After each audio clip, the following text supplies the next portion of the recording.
Panoorin mo itong video na to. Pag-usapan natin yung topic nila patungkol sa practice and rehearsal. For most of us, di naman tayo mga full-time musician, tama po ba? Marami tayong ibang ginagawa sa buhay. Yung time natin talaga to prepare for practice. Yung time ninyo, individual, sa bahay nyo, that's practice. Pag pumunta kayo kasama ng banda, worship team, alam nyo na yung mga kanta, di ba? Tatay-tayin nyo na lang. That's rehearsal. Sana gawin natin yung homework natin, practice. Para pagdating dito sa nasama-sama tayo, hindi na tayo nag-waste ng time ng iba. Instead na mapadali yung ensayo natin at nagpo-focus na lang tayo sa flow ng praise and worship, kumakain pa ng oras. Bilang parte ng isang banda, marami tayong pag-uusapan dyan. Pero tignan natin kung bakit related ito sa buhay natin, sa pang-araw-araw. Marami kasing tao naging pabaya na rin sa buhay at wala nang ginagawang paghahanda sa kung ano mang parating na mga bagay sa kanilang mga buhay.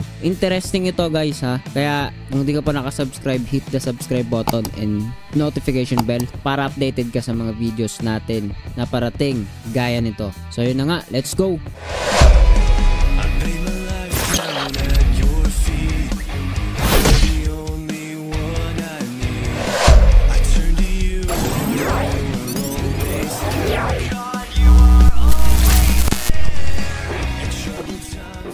Play natin ulit yung video. Naman tayo mga full-time musician, tama po ba? Marami tayong ibang, for most of us, di naman tayo mga full-time musician, tama po ba? Marami tayong ibang ginagawa sa buhay. Yung time natin talaga to prepare for practice. Yung time ninyo, individual, sa bahay nyo, that's practice. Pag pumunta kayo kasama ng banda, worship team, alam nyo na yung mga kanta, di ba? Tatay-tayin nyo na lang. That's rehearsal. Sana gawin natin yung homework natin, practice. Para pagdating dito sa nasama-sama tayo, hindi na tayo nag-waste ng time ng iba. Instead na mapadali yung ensayo natin at nagpo-focus na lang tayo sa flow ng praise and worship, kumakain pa ng oras. For most... So yun guys, no, simple lang naman yung pinag-uusapan nila dito, yung practice versus rehearsal. Lalo na dun sa mga parte ng music ministry sa church or tumutugtog, banda, aware tayo or madalas naririnig na natin yan, no? Practice o kaya yung rehearsal. So sinasabi nila, maganda nakapag-practice ka. Kasi pag magkakasama na kayo, ang tawag na dun rehearsal. Dapat ideally, alam mo na yung part mo, alam mo na kung ano yung gagawin mo at pinapractice, minire-rehearse nyo na lang yun as a whole band. So tignan natin kung ano ba yung mga bagay na mahalaga na tututunan natin, no? Dahil hindi lamang ito patungkol sa pagbabanda or pagtugtog or sa anumang activity na ginagawa mo or parte ka bilang isang grupo. So tatlong bagay, no, pwede natin pag-usapan. Una, yung independence. Pangalawa yung unpredictability ng mga bagay-bagay. And lastly, yung responsibility. Kapag sinabing independence, usaping independence, no, hindi lang to usaping pangbanda, usaping buhay din talaga to, no. Pero 'di ba, humugot tayo dun sa about sa music, about sa band or pagtugtog as a whole band and as mag-isa ka lang, 'di ba? Pero tingnan natin kung gaano kahalaga na ito'y konektado talaga sa maging sa buhay. So, independence, na yung pagiging independent mo, dapat naunawaan mo, mahalaga 'yon. Nasa panganib or at risk ka na bumagsak kung umaasa ka sa ibang tao. Hindi naman mawawala syempre yung pagtitiwala talaga dun sa Diyos, no? At binibless naman niya tayo ng mga kasama na maaari natin makatulong sa buhay, mapabanda man yan o sa mismong buhay natin. Pero 'di ba, tinuturo rin sa atin ng ating mga sentido komon, ng ating natural na mga pakiramdam o mismo ng ating pagkatao na we need to study how to be an independent person. Galing din yan sa lumikha sa atin, ang naturalesa natin na maramdaman na kailangan mong tumayo literally sa iyong mga paa. Pero lahat ng yun sa tulong din yun ng itaas. Ngayon, kung hindi mo matutunang maging independent, lagi kang aasa sa iba at magiging vulnerable ka or at risk ka na bumagsak pag dumating yung mga mahihirap na sitwasyon. Kasi naging para kang bata, 'di ba? Na umaasa lagi na may sasalo sa'yo or kakarga sa yung tutulong sa yung tumayo. Ang tulong lagi nandyan yan.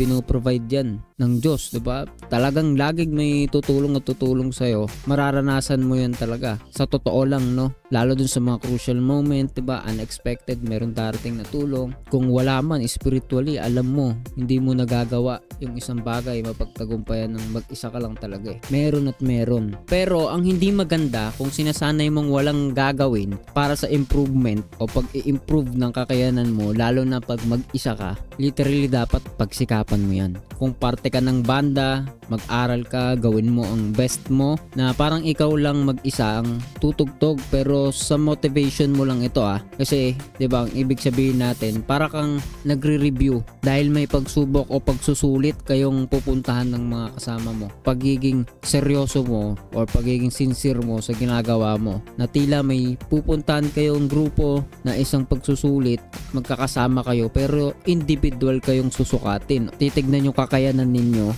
kahit may kasama ka or magkakasama kayo. Sabihin, hindi ka nakadepende sa kasama mo. Ganun din sa buhay natin, kahit anong larangan. Principle yan, 'di ba? Hindi tayo perfect, pero at least man lang, 'di ba? At least man lang gawin mo yung best mo. Yung pinag-uusapan natin sa number 1 na independency or pagiging independent, mahalaga. Kaya tama yung sinasabi nila dito sa video, no? Na parang sa practice lang at rehearsal, 'di ba? Sa practice, sa sarili mo, may ginawa ka na, ginawa mo na yung nararapat. Kaya pag magkakasama na kayo, hindi ka nakadepende sa kasama mo. May sarili kang grado, may sarili kang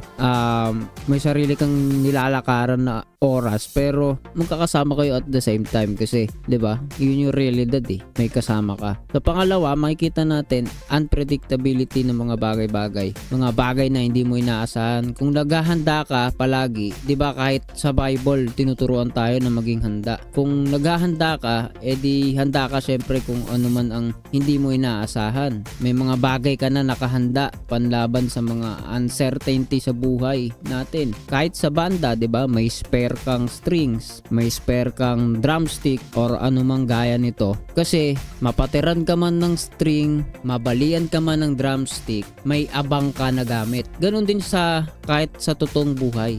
Daig ng handa ang magaling. 'Di ba? Kahit anong galing mo, wala kang basic na pangangailangan diyan. Sayang ang opportunity o yung kakayanan na gawin ng isang bagay kung papalya dahil naging kampante ka. Kaya napakahalaga yung paghahanda. Parang yung practice, yun yung paghahanda eh. Pag di ka nagpo-practice, ibig sabihin kampante ka. Alam mo, kaya mo, ganito, ganyan, nagiging palalo ka. O kaya dependent ka, no? Iaasa mo sa iba. Kaya wala ka ng pakialam, 'di ba? No, tutulungan naman ako, ganito, ganyan. So, madami bumabagsak, nagugulat kasi naging ganun yung isipan nila. Naging ganun sila, 'di ba? Hindi lang yan sa pagbabanda, sa lahat ng aspeto yan ng buhay. Kahit anong edad mo, may makukuha ka doon na benepisyo kung ikaw ay nagiging maagap, masikap dun sa iba't ibang kaparaanan na ikaw ay nagiging handa, no? And lastly, 'di ba, yung responsibilidad mo, responsibility. May responsibilidad ka. Oo, mabuti at totoong dapat magtulungan kahit sa pamilya, ganyan, 'di ba? Pero bakit laging may sisihan na nagaganap? Ang tao kasi likas na mayabang. Hindi siya nagsisikap kasi tamad siya. Hindi naghahanda kasi walang sinseridad na magawa yung pinakamagaling niya, magawa yung pinaka-best niya. Wala siyang interest. Tapos isisisi niya ito sa kasama niya sa buhay kung dumadating yung mga palpak na sitwasyon. Tandaan ninyo, pag may kasama ka, gumagalaw kayo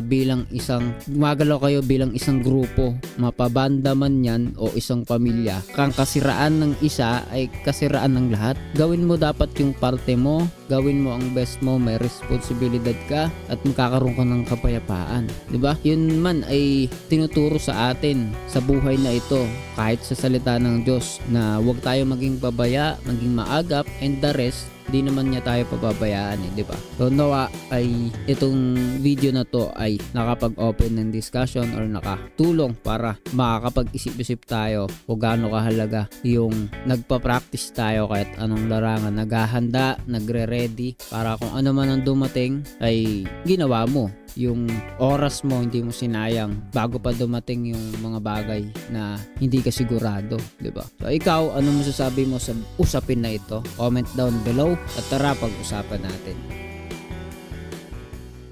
Hi guys, if you enjoy watching videos like this, please hit the subscribe button so you will be updated on our latest videos. You can also follow me on TikTok and Facebook. See ya in the next video.